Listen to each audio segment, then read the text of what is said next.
December 30th, 2016. I was talking with Baz and I was, telling him I was pretty lucky for this discovery, and there's a lot to it. I'm in this Wikipedia page here, role of chance in scientific discoveries. It says here, the role of chance or luck in science comprises all ways in which unexpected discoveries are made. And it says here, many domains, especially psychology, are concerned with the way science interacts with chance, particularly serendipity.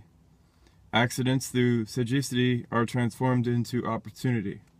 Psychologist Kevin Dunbar and colleagues estimate that between 30% and 50% of all scientific discoveries are accidental in some sense.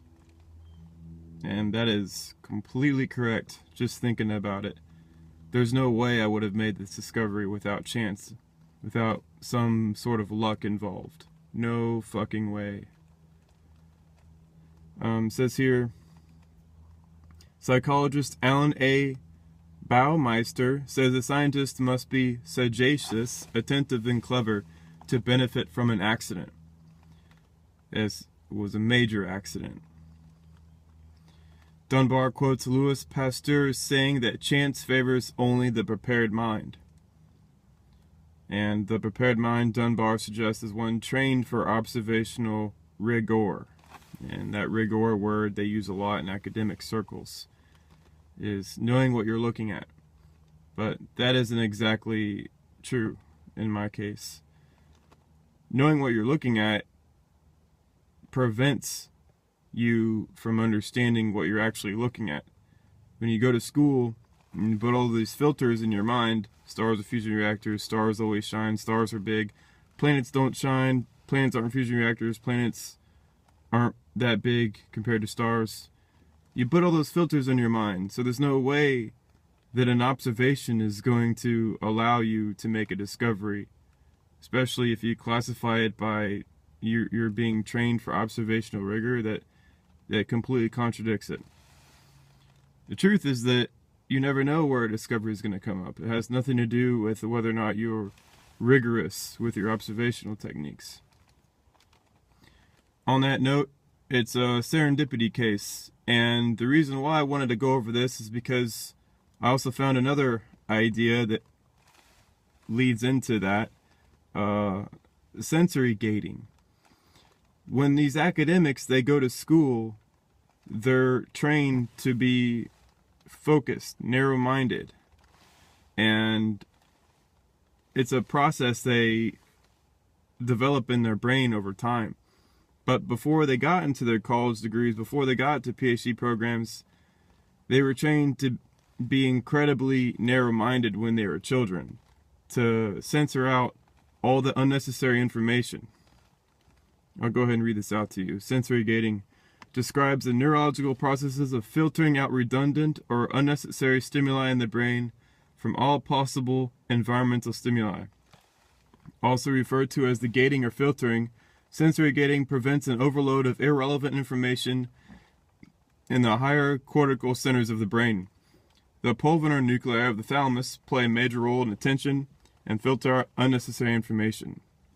So, like with muscle memory, I guess, when you develop a habit, you can reinforce these pulvinar nuclei of the thalamus over time. You can reinforce that type of narrow-mindedness in your brain. You can train your brain to be narrow-minded.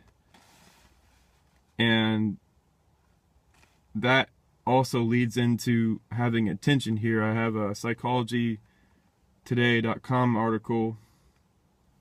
It says here, our recent work provides first physiological evidence that creativity may indeed be associated with a reduced ability to filter out our irrelevant sensory information.